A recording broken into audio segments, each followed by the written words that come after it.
Good afternoon, everybody. Welcome to another episode of Loving the Game. And today we've got a very special guest on, someone that's been out of the game for quite some time, and a lot of people have been speaking about him during this time in lockdown. Was he unlucky not to be a Springbok? Let's find out today. Not waste any more time. Johan Roets, welcome to the show, and thanks for joining us. Thank you, Jock. I'm glad that you're having me. I appreciate it. Yeah, no, man. Like I mentioned, I mean, there's been a lot of on Twitter. I'm not sure if you're on Twitter under you say a scale name, because I've tried to find you. But on Twitter, there's been a lot of debates during lockdown about, who's been the best, and a whole bunch of things. And I know your name has come up a few times through some of these debates, and I thought it would be great to get you on the show. But I mean, to get things started, please tell us, I mean, what is Johan Roets up to these days since retiring? Well, I mean, retiring, I'm definitely not retired anymore. I suppose, So when you do sport, the real life actually starts after that. So I left after I retired from rugby in 2007. I joined a group called Atterbury. So we are in the property game, commercial property developers, and we own commercial property. So I've been there for, what is it now, 12 years, 13 years. So since I left, so I've been there, very happy, amazing group of people there, and I've been there for 12, 13 years. So I'm responsible for our leasing department on our portfolio and new developments. So very happy that I can, that I had the opportunity. Tell me, Johan, I mean, let's take you back in time a little bit and just find out a little bit about the whole journey that you've had in life, especially in regards to rugby, which is the main focus of, I mean, why it's called Loving the Game, because obviously at some stage in your life you fell in love with, with the game we all call rugby, and which a lot of us love. How and where did that love for the game start for you? Yeah, it's actually very easy. I grew up on a farm in Warmbars, which is now Bella. So I mean, we had vast fields of grass to play sports on. My dad played some rugby. He played club rugby and one or two games for Western Transvaal then in his day. So we grew up rugby. He had a suite at Loftus. We always went there as youngsters and little boys. Played on the field afterwards, couldn't wait. So it was kind of almost like it was inbred or born instinct for rugby and sport in general. So I loved sport since I was young. So the love for that was really a intricate part of who we were. So we just loved sport in general, and rugby obviously more than anything else. So we grew up with it. In Warmbars, played rugby there. So I went to Pretoria in high school. So I went to Office in high school, played rugby there, and I mean, I just loved the game until I stopped, and still does. Yeah. I mean, you've mentioned quite a bit there. You went to Office and all of that, but just to stick to when you were young, I mean, before your actual playing career started, it sounds like it's quite evident, or am I wrong in saying that you were a Bull supporter before you were a player? No, you're not wrong. We're staunch Bull supporters from that I can remember. So luckily, never crossed the fence on that one. So we always are Bull supporters. As I said, we actually drove from Warmbars to Pretoria, not every Saturday maybe, but probably close to, if there's a rugby game on. And we drove there on a very regular basis with my father. He rented a suite there. Always had his clients there, and then after the game, we'll leave quite late and drive back to the hour drive to Pretoria. So that was kind of routine from primary school into high school. So high school we did the same. We joined my dad there on a Saturday, watched the game. I mean, the highlight, especially when you were primary school, was to play on the field afterwards. I mean, that is almost the biggest thing. I mean, yes, you want to get an autograph or get the game to watch a good win, but that was a sideshow. The main event was playing that 2 hours afterwards behind those. In the goal line, between the goal line and the deadline, we played there for hours. My dad had to drag us off the field, and that was the highlight. And so it was never, nothing. There was nobody else considered other than the Bulls ever. So I mean, the fact that you question it is even a concern for me. Oh, that's the whole part of getting to know you. I mean, in those days when you were a youngster and growing up, and then obviously, started understanding the game better, there must have been some players that you admired and that you looked up to, and like, yes, that's my idol. Who are some of those guys? It's interesting. I mean, we grew up actually in a bit of an era before me. I loved to watch with my dad a lot of the older games. I mean, we watched Nas Botha and all of them playing. I mean, they were a bit of a generation just ahead of us. But I actually really Euroed Johan Roets at the time, because I was playing between fly off and fullback a bit, and he played both. And it really was just the way he played, and he was a real all-rounder. And that was really a player I really just liked. I mean, just the way he had always so much time, and really such a good player. But the best part of that, actually, for me, was when I actually met him afterwards, and we've become friends. I mean, there's obviously a bit of an age gap now, but we've brought together. We played tennis against each other, and it's almost you can't believe it. It's almost surreal. You never thought of it as a young boy that you watch these players of that quality, and now you've befriended with them. So that probably was one player I really looked up to at the time. But maybe in our era, when we look at when I was just in high school, let's say it was a '95 World Cup. We all know that team, but I think a player I always looked up to was Andre Joubert. I thought he was obviously, I mean, again, I'm talking fullbacks, but that was probably what draw your attention if you play in the same position. So I thought he was a phenomenal player. I mean, so you can probably mention all of the '95 squad. As we were youngsters, we all loved to watch them and first World Cup. So, but I think from a position point of view, and when I think back of really top class players that I thought was that I really liked, and was probably Johan Roets and Andre Joubert in the fullback position. But in general as well, I think that's probably it. In other countries, you can mention a few, but Christian Cullen stands out. Luckily, I missed playing against him with injury, so I was very happy with that. It's one of those players where I didn't miss not playing against. So Tell me, Johan, I mean, growing up, I was trying to find some info about you, which is not actually that easy to find. And for someone like you, I find it quite strange that there's so little about you on the internet. But that's what makes this so much more interesting to get to know you. I mean, what I did find was when you were in primary school, you switched between scrum half and fly half quite a lot, which is quite interesting, knowing that you were predominantly a fullback eventually. When did you actually become a fullback? How did that come about? Yeah, it's almost happened just naturally. I played in primary school predominantly between 9 and 10. In primary school, how it works is if you want the ball, you either must be scrum off or fly off, or maybe 8-man, where you pick up and go.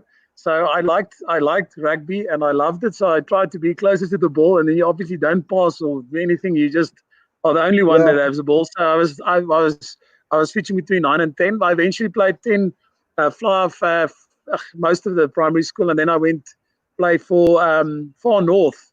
What is that? What do you call it now? But I mean, it's Far North or Far North. Then I played fly off on Craven Week. Yes. So so I played primary school, never fullback. I mean, you never really get the ball in fullback in primary school.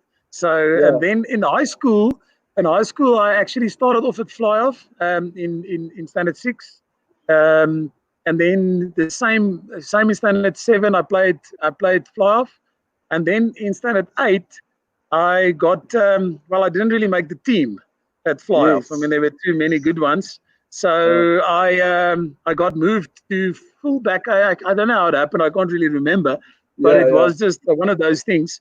I think I ran out of talent for to play in the number 10 jersey. Then Yeah. at least I got some space at 15. But then I got actually dropped from the under what is it then under 14 B side. So I got Yes. dropped to play the under 14C team, fullback. Now, Yeah. Yeah. luckily for me, before I ran out, not luckily, well, I mean, the other guy got hurt. He stepped in a piece of glass when we were running away at school to the girls' hostels, and then he stepped in a piece of glass. And he couldn't play the game. So the Friday before the game, and then I got drafted back to the B team, and somehow found my way in that season to be on the bench for the A team. I never really played. We won Okay. the what do you call it the Directeur Sophia that team, but I mean I don't think I played a minute. I was just on the bench, but I was lucky to make the B team at fullback at least at least then. So that's when the switch happened. But when I recall now, it doesn't sound like it was such a seamless transition. Yeah. Yeah. Yeah. And interesting enough, I read that the first time you ever played first team was actually in your matric year for office. Yeah, yeah. And So yeah, yeah. So I no, you played. can carry on. No. I played standard 9. I played second team. I actually stopped playing rugby a bit in standard 8. When I said now Okay. the B team, C team, I lost not interest. I don't know what happened. Yeah. Didn't one day I decided I'm not going to play for some silly reason. Good friends of mine, which we still friends with, Harry van der Merwe and Fanny Sarfontein. They were new in office in standard 8, and they actually came from Broncos-Spruit to office kind of to for the rugby. They both ended up in the first team in matric with me, but they came to my room in the hostel and said, "Listen, we played Kramer Week together in primary school. What are we doing here? Let's go play." So I said, "Well, Yeah. okay, it sounds good. Let's go again." So I kind of started the season a bit late. Maybe that's why I was dropped to the C team. I can't remember, but anyway, so then I played again, and standard 9 played second team whole season, and then in matric I played first team. I started off in the second team and Yeah. was on the bench in and out. I mean, just for the warm up, the preseason, because Nicolas Alberts, he played Springbok sevens a few games, and he's really a fantastic player, a great sportsman. Anyway, we're still friends. He played fullback in our standard 9 year, and then in matric he moved to wing, where he played SA schools eventually in matric, and Okay. I got the nod at fullback. So Yeah. he had to shift to wing so I can get a spot at fullback. But it worked out for both of us and for the team. We actually had a great team that year. And we played, yes, I mean, I think we only lost one game that Oh. whole year. So it's really it's really a special year for us. I mean, we lost against the top New Zealand school that year in Kersney College or some festival where we lost Yeah. 3-0. Oh So wow. it was a very, very, very good game. Very good team we had. So a very special time, and special to be involved in that team. Yes. Yes. I mean, and then school ended, and you ended up being part of the SA under 21s, SA under 23s and stuff. Interesting Yeah. enough, you were part of Jack White's under 21 team, and you were actually the guy to kick over the winning goal to beat the All Blacks and actually win the tournament Yeah. that year. I mean, how was that Yeah. whole Yes, experience? that was a great experience. I think if I can, a quick build up to that was Mm, actually interesting because again after matric I stopped playing rugby. So me and my dad had a kind of a discussion to say, listen, we're going to focus on studies now and let's leave this rugby thing. So it wasn't. I mean, we just agreed on it and went to hostel in Marula in Turkish, and I let it be. But then you don't think if you're going to step into a hostel, walk in there, and they're going to allow you to stop playing rugby. yeah, If that's ever going to happen. So I immediately phoned my dad in the first week. I said, listen, our decision is not going to stand. I'm going to play rugby, whether we decided it or not. You're not going to get through this first year if you're not. So I started played a bit of the hostel rugby under 21 for the hostel for Marula, and then got asked to play Tuks Prover trials and actually played quite good trials and got asked to play for the Tuks under-19 team, or selected for the group. And before I could play that, and that's why I say that you have to kind of, I mean, I was just not messing around, but I was really just enjoying myself. I not Yeah. had any thought of rugby at all, not even remotely. So, and then I got drafted to play the fullback. Then I'll never forget it. I didn't even arrive at a practice for the Tuks under-19 team, which all my friends were, by the way. And then Sala Neil, the coach from Tuks under-21, gave me a call and said, "Listen, the fullback Alfie Watts got sick, and in that week he's got bronchitis, and I must come and stand in." He saw me played for Office. He didn't even watch the trials. He just Yo. watched games in the past. So I kind of got like an opportunity.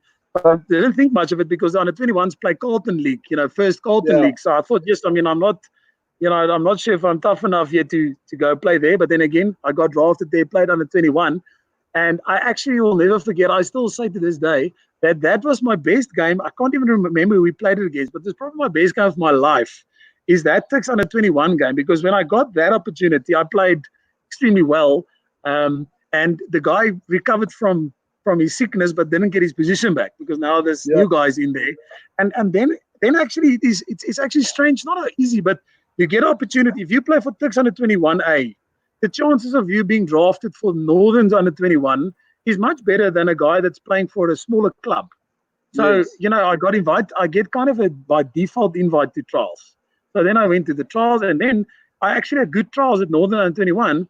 So if you have good trials and you make the Northern's team, your chances of you making an SA under-21 is also good because it's for a big union. So all of a sudden that kind of got expedited quickly. So the first year I didn't, Yes. but I played the Northern's under-21, and then the next year when I was still under-20, I played Northern's under-21, and then made the SA under-21 team a year before. You know what I mean? When I was still 20 Yeah. or under 20.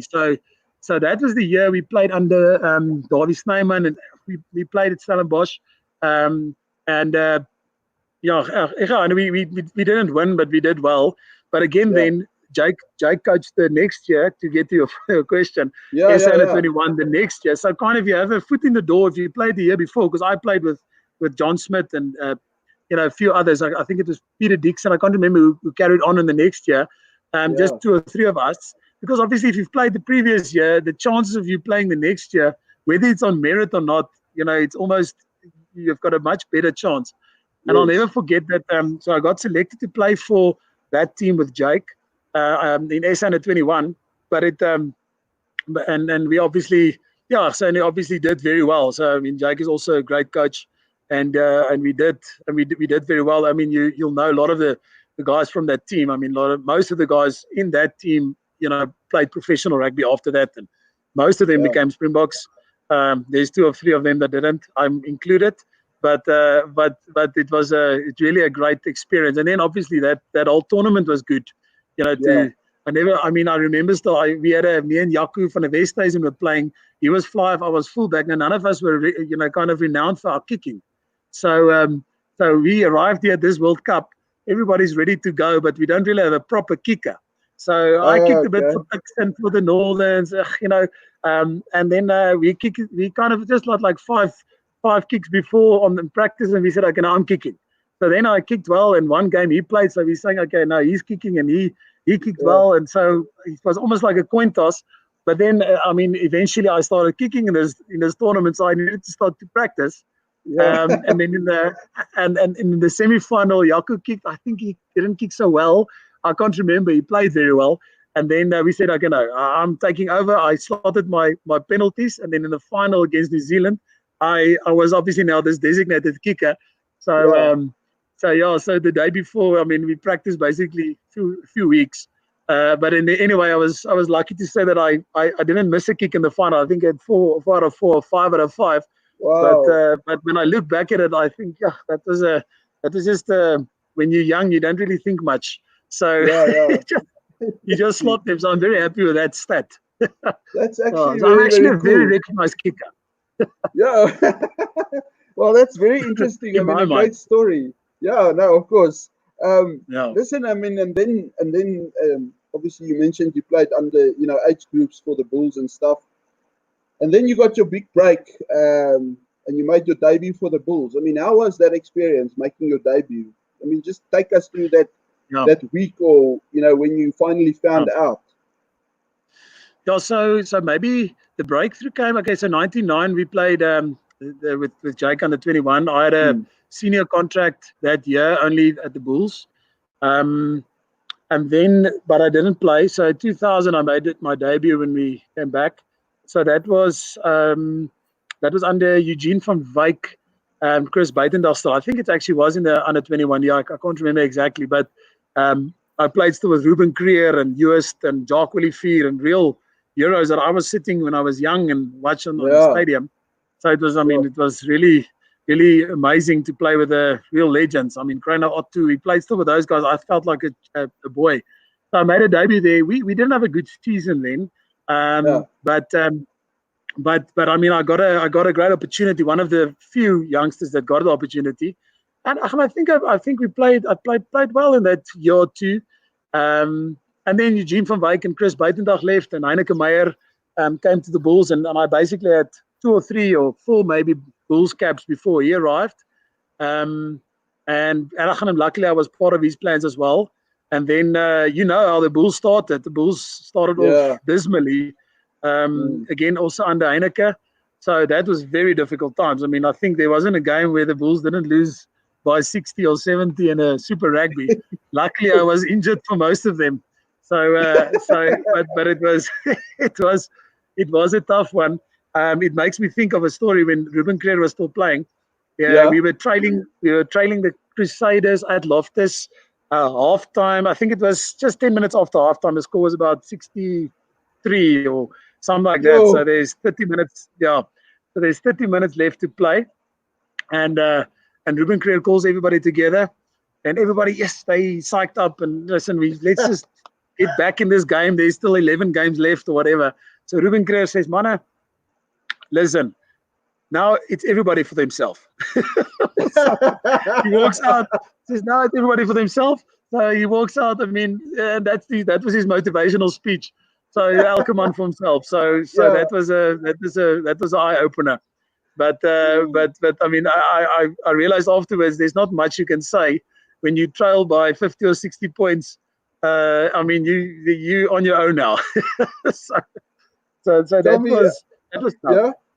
No, I can imagine. I was saying that those years were tough, but Heineke Meyer had a long.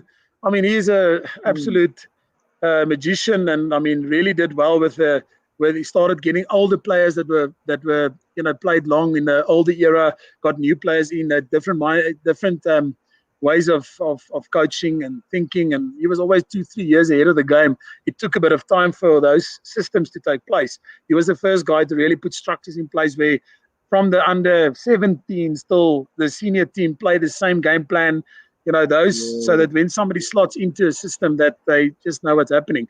So he did the same with the coaching. I mean, we had physios, we had the first professional masseuses and all those kind of things he brought into play. So I remember also when he started at the Bulls, his pitch to the board was that his aim is to have the best rugby franchise in the world. Now, if you in context, if you listen to that, I remember Wayne Strydom always telling the story that he was saying this, and he was sitting in the meeting, literally laughing and saying, "Who's this youngster that can say that?" And actually, people think they're going to buy into that. Yeah. So the board actually appointed him, and he said he wants the Bulls team to be the #1 rugby franchise in the world. So what is amazing of that is in 2007 there was official ratings at the time. I can't recall who. It was so great because then I retired. Heineke Meyer, I think, also left that year. That we were officially the #1 rugby franchise in the world, rated by various rating agencies or whatever you call it. Wow. So and that actually, So I mean, if you win Super Rugby, you have to have an argument for that. So if you look at his dream was big, and that was Heineke. He always had a dream, and he backed himself. And he backed players. So you'll see a group that he started with. He usually went through with him, and I was lucky to be really part of that time. Yeah, which was a great time. I mean, like you said, it started off hectic. I mean, Yeah. Heineken left at one stage and he came back again. And I mean, we all know what happened, at the end of the day, which is awesome. Yeah. Take us through, if you don't mind. I mean, what were some individual memorable moments for you? Um, yeah, it's difficult. It's for me, we obviously got the question before, so I should know the answer. But if you think about an individual, obviously winning Super Rugby, it's really almost was a dream that you didn't think was achievable Yeah, initially, because it just wasn't likely that the Bulls will become that team. But for me, actually, the biggest individual, if I say my biggest highlight, was the whole privilege of playing professional rugby. So I yeah, didn't play for the Springboks. I was never the best, or it was just a question of just the privilege of living that childhood dream that wasn't even a dream. You kind of sit at Loftus and you watch this rugby and you just so excited, and that excitement, whether you get paid or not, never left. Yes, there's injuries and you struggle, and you obviously have to exercise harder and train harder because you are now yeah, paid for it, and yeah, that's your living. But the actual highlight for me individually, was every year was just a blessing and a privilege to be able to be part of that. I mean, you go on tour with your friends, staying yeah, in great hotels, seeing the world, being paid for it, and actually doing the thing that you love the most. So, individual highlight from my career, I would say, was the whole package, the good and the bad. The yeah, bad would be that I had injuries early on, unfortunately, in my career, bad knee injury, and where I tore cartilage in my knee and it was damaged. So my knee was damaged for 7 years, basically. I couldn't really yo, rehab it properly. So that was a negative. I've had many other stress fractures that took me out for a year. Heineken Meyer backed me when I ran out of contract, while I had injuries. So those things are the good and the bad. But the good of that was when I bounced, we got back, the team was there, Heineken was there to support me, and we won many Currie Cups and won a Super Rugby, got on 2 semi-finals before I retired. So I would say individual highlight would be the whole privilege of having a career as a sportsman in a good era. I yeah, think that's the great part. You get a lot of people that maybe has got the career, but unfortunately, don't get the benefit or the privilege of actually winning anything. yeah, We yeah, won all the trophies that could be won in our era and played with so many great players that I'm still good friends with today. yeah. That's true. And I mean, you mentioned a few low points and stuff. Um, just out of interest, I mean, you won 4 Cups, played in 5 consecutive Cup finals. Obviously, you mentioned 2007 Super Rugby. I mean, Yeah, that's a hell of a great career. I mean, 106 games for the Bulls in yeah, total. I mean, that's a lot. I mean, to play 100 games is really, really, it shows I think it shows a lot of commitment as well. And it's something I picked up from, earlier in our conversation, that you were pretty much, like you said, you're a staunch Bulls supporter, and you questioned my reason for asking that. So, yeah. yeah. No, But I think tell me, I yeah. read something interesting. Sorry to interrupt you. I don't Um, know. there was a story that, I mean, you would never ever come to a game without your gum guard. I mean, tell us about that story. Well, it's actually it's interesting because I must tell you the first game I played for the Bulls under 21, I forgot my gum guard, Yeah, and so I was already a bit nervous. You kind of you're not in your normal routine. Um, you're more nervous than normal. I'm playing. I was 20, played under 21, so you're playing against already a bit better guys than bigger guys at that stage. But then I forgot the gum guards, and it was in my mind. And I think it was in the first half still. End of the first half, one of their guys broke through the line, and I'm last line of defense. So he stepped and I slipped. Still managed to tackle, but I slipped under his knee, and his knee hit me on my lip. And I remember, I mean, it was a massive blow. So I didn't have my gum guard now on. That's why I have an issue with the gum guard. Is I woke up walking with the medics next to the field, and the two yo, guys were holding me, and the one guy was holding my mouth with a piece of cloth. And I can't actually tell you exact words that he was saying because it wasn't pretty. But he told me to just hold there, And as I was holding, he was doing something else. And he said, just, I must take it off quickly. And I can't recall, I can recall clearly what he said, but I can't repeat it. But he said, no, no, no, no. And he swore a few times and said, no, no, put it back, put it back. And that was a medic that got a fright from my mouth. And as I put it back, I remember I couldn't find my my bottom lip. I pressed right against my teeth, so my lip was hanging somewhere. Yeah, so that was a scary thing. But anyway, got fixed up and stitched up. A massive concussion, and moved on. But from that day on, I never ever. I had like 3 or 4 gum guards in my bag. So that was the only reason why, because I basically bit through my lip because I didn't have a gum guard. But anyway, so that was fun, and that was my first game. Luckily, I got an opportunity to play again. Yeah. No, that's interesting. I mean, what was a standout, maybe a low light, if you can call it that.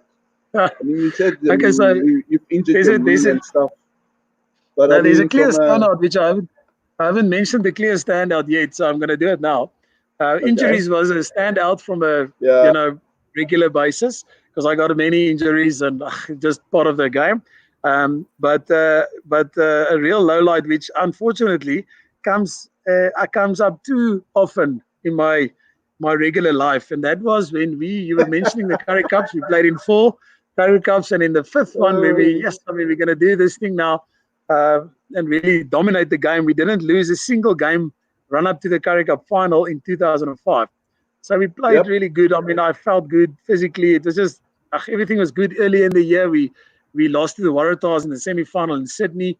So it was a great year. But then, unfortunately, I think in the 72nd minute, somewhere there, we were leading, and the Cheetahs were kicking up and under, and myself and Farida Priya jumped against each other, and I mean, we laid on the ground while Meyer Bosman scored a try, and they won the game through it. That's on Loftus. I mean, it was packed. You don't really ever play that in your mind. So that is a proper low light. Luckily, that the good out of that is me and Fourie become great friends. Really, I think after that, because we're the only people that could confide in each other. Then nobody else wanted to speak to us. So I always blame him, but knowingly that it was my fault jumping into him. But at least I've got somebody to share my pain with.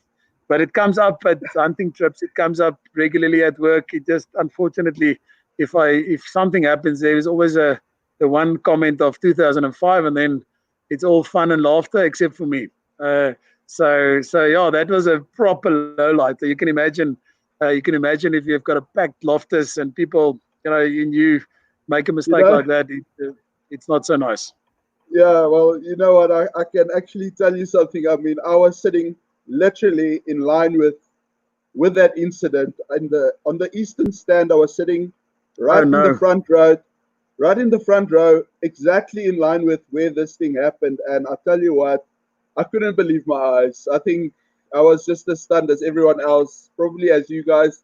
But yeah, I mean, that was quite a moment. You would agree that it was Faurie's fault, eh?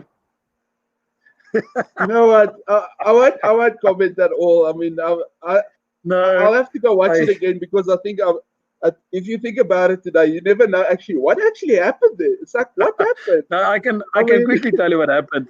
Fourie was standing under the ball. I came from 50 meters away to call for it.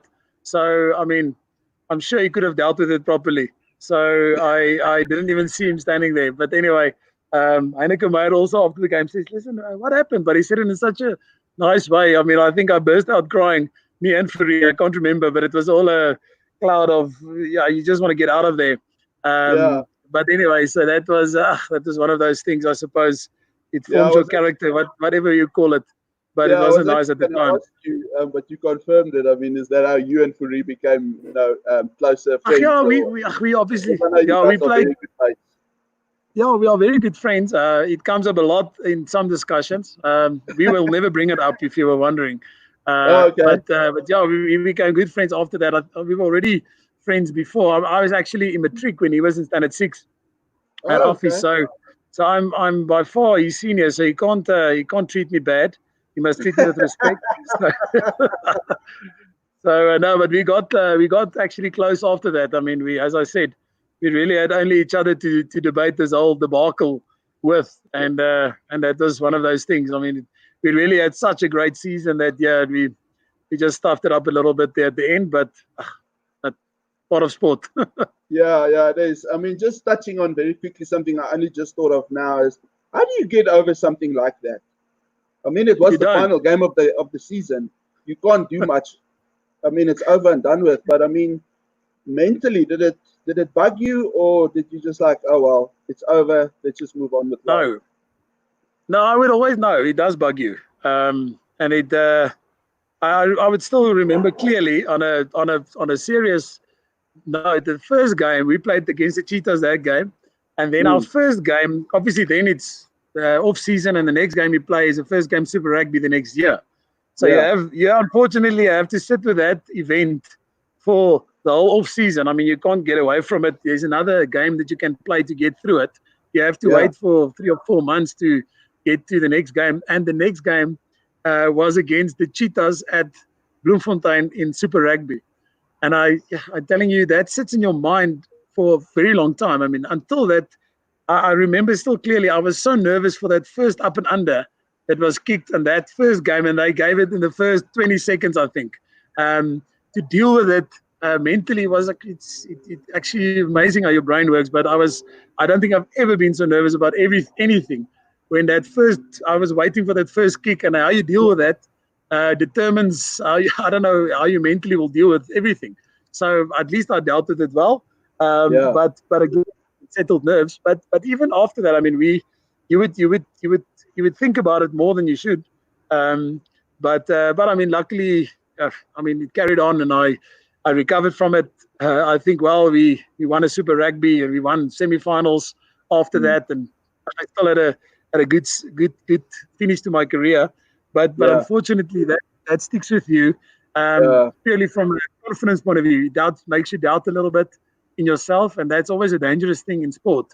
You cannot have self-doubt, and that a moment like that causes a lot of havoc in your mind if you don't deal with it. Unfortunately, I only had the opportunity to deal with it 4 or 5 months later, so I just had that bloody burden for too long. But anyway, but it was, I think it was good eventually to get through it. But I can tell you it's not easy. So but it was the result I think was probably good, but I don't want it back. No, I mean, but listen, did you ever get an opportunity to go overseas? And why? I mean, why did you not take it? No, so I got probably a concrete opportunities. We were looking, myself and my wife. She's got family in Ireland, and then we had a chance to maybe go play there. I never really considered it seriously. We were looking and talking to 1 or 2 agents, but then it was probably around. We got married end of 2005, and we were looking to do. To look at that option in for the last few years of your career. I can't remember exactly how old I was, but then while we were considering it, go earn some euros or pounds overseas before you finish. I actually a year or what before that met the CEO of our company at Atterbury, Louis van der Walt, and we actually became good friends. Went to play golf together, went to their place at Lipper Creek, and kind of all the rugby guys. And then before I could even think of opportunity overseas, while we were considering it, I managed to get the opportunity from Louis. I had a lot of talks, and he said, "Listen, why don't I consider doing joining them at Atterbury?" And then it was a massive thought. I've never worked. Almost it feels like you never worked a day in your life. You don't have an email. I mean, how does it work? Do I come in 8 to 5? I'm not sure how work works. I mean, you know how to work on the sports field, but it's strange. I mean, I studied at Tikkies, so I mean that's kind of you starting at zero again. So I mean that's why it's such a amazing blessing to got that opportunity. I mean, really, truly, you cannot fathom it at the time, But from a sports point of view, I think I retired then early at 28 or something, 29 maybe. And Louis had wise words at the time to say, I mean, you can carry on playing, make a few bucks still for 2 or 3 years, but then you must start something afresh, which is difficult. I mean, you need to learn something from scratch, and that was probably the best decision I made in my life in terms of if I look back at it. I mean, it's really a great opportunity. At the time, you think it's a good opportunity, but I mean, you are in sport. You live a life that's almost not real. I mean, you think it's reality, but it is not. You're in a real bubble, and I do think a lot of sportsmen don't see that. And I mean, luckily, I got the opportunity, and I would say I saw some of it. But looking back, I mean, I can't even imagine the opportunity that it actually was. So even looking back, I mean, yes, I considered some of the overseas rugby, but never really a concrete opportunity.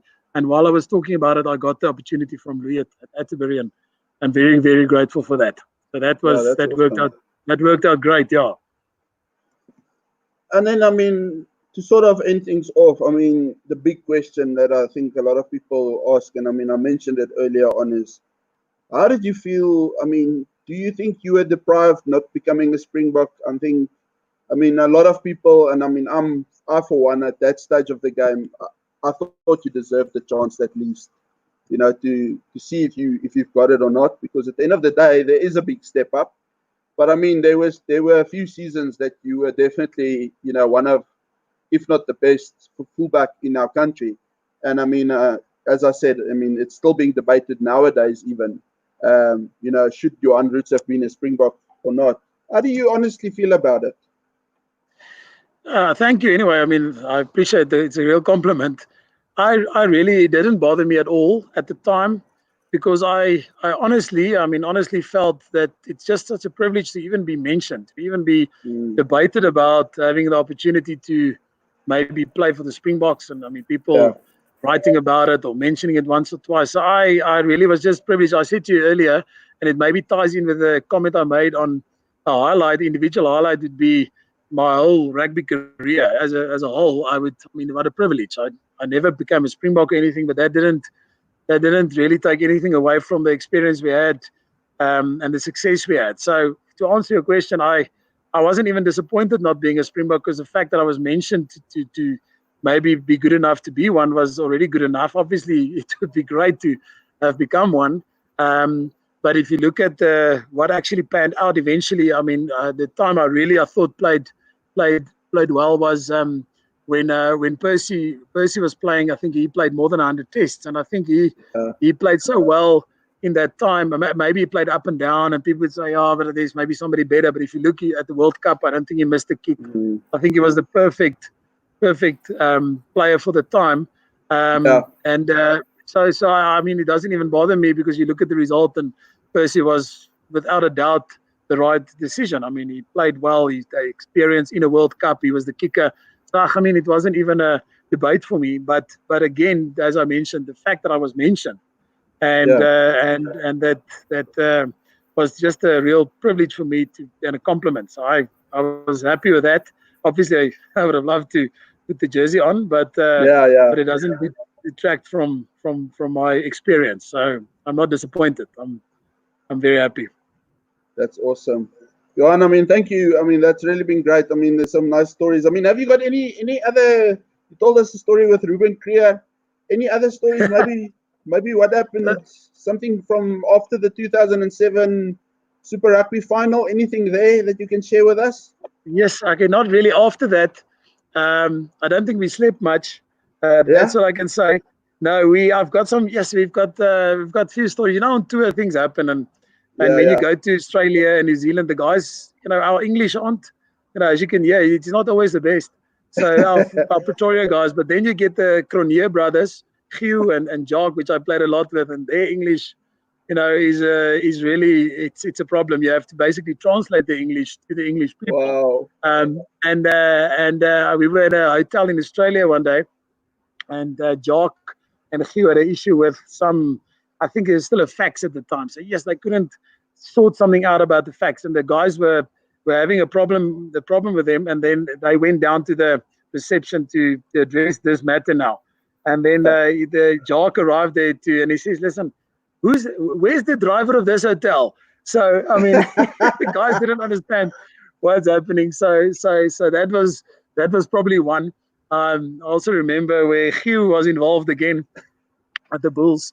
We were playing against the Blues at Loftus, and yes, we had a great pack of forwards like the Bulls always have, and we were scrumming the daylights out of them, but we were losing the game dismally. And Carlos Spencer was still the fly off, and he played so well. And then after a while, Carlos Spencer, I mean, I think the score was like 50-10, or I can't remember. We were trailing by so far, but he was just pumping them up, saying, guys, and after every scrum, we were rolling over them, and he was screaming and encouraging the guys. But then every now and then, we behind the poles, and one of them we were scrumming over, and Carlos Spencer picked the ball up and sidestepped quickly. I mean, through 3 or 4 guys and scored, very comfortably under the poles. And he runs to Hugh. He says, "Hugh, why don't you go scrum behind the poles, mate?" So Hugh never made a comment after that about the scrumming anymore, because he realized it doesn't really matter. It's about the points on the board. So there's some stories of that, but I mean, I can maybe tell one. Last one, Bucky's. I was always a roommate with Bucky's. So Bucky's birthday.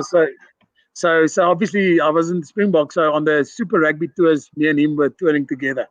But one thing you don't do with Bucky's is because he travels so much and tours so much, he doesn't really he doesn't like to be active in the tours. He goes to his room, he reads the Landbou Weekblad, because he then bought farms. That's all he does. And then we close the curtains, and he wants to sleep on afternoons and when there's rest. And a lot of the guys do that because, I mean, you're tired. You actually trained all day. So I wasn't going on the Bok tours. So I was kind of exploring Sydney, and you go to New Zealand and you want to see the towns. Yeah. And Sydney, he wasn't always happy about that. So I said to him, "Bucky, I'm going out. I'm going to buy some lunch. Would you like something?" And he says, "No, I must bring something back," while he sleeps or reads whatever. And then I came back. We played a joke on him where we got Nando's somewhere I think in New Zealand, and then we put a lemon and herb stick into his burger, and we've really peppered it with a hot peri peri. Now Bucky's likes a normal one, so I actually realized that only when I gave it to him. We gave it to him, and he starts eating, and he starts complaining about this burger. But for the first time in years, I actually realized that wasn't a very smart move, because I wasn't anticipating his reaction could go to anger, and then I'm in serious trouble with Bucky's. But he was very realistic about this burger, washing his hands, making all kinds of noises. But anyway, so Bucky's was, he was moaning about that burger, making many.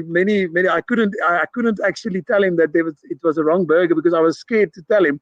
I only told him the evening when the guys were with me, Don Rousseau and the bigger guys. I can tell him what happened. He's very angry about the people getting this burger wrong. But anyway, so you play some tricks on each other on tour, because you have to kill some time, but you're also great friends. So you go through those things. There are many stories, but that was a good one. Oh, thanks, Johan. I mean, that's really, really cool. Hopefully Bucky's will watch it. He actually gave a tweet on Twitter today when I was trying to promote your chat. So he's quite aware. He's quite aware of us chatting today. So I'll make sure that I send him the link on Twitter. Johan, tell me. I just want to say thank you very much again for the opportunity to speak to you and making time to sit with us. And great catching up. With guys like you. I mean, you played a big role for many Bulls supporters. And obviously, I think you're seen as a legend at Loftus. So, I mean, thanks for your time today. And, I mean, look after yourself. John. And, please, I mean, hopefully one day we'll bump into each other. I know your wife fairly well. So, maybe. Yeah. I actually bumped into you on the beach one day down in Margate. But, I mean, really? I'm a bit of a shy. Yeah, I'm actually a bit of a shy guy. I mean, our children play together in the same pool. And I was like, Gee whiz, Oh, yes, really? Johan Roets. Holy Moses, this is crazy. Yes. I'm on the same beach, right next to Johan Roets. And I mean, you were the most friendliest, down to earth guy. And that's something I think, that I actually wanted to mention. I think during your playing career, you were actually a very humble guy. And I think a lot of your teammates would probably concur in that. So just once again, Thanks, thank man. you for your time, man. I really, really Thanks, Doc. appreciate it.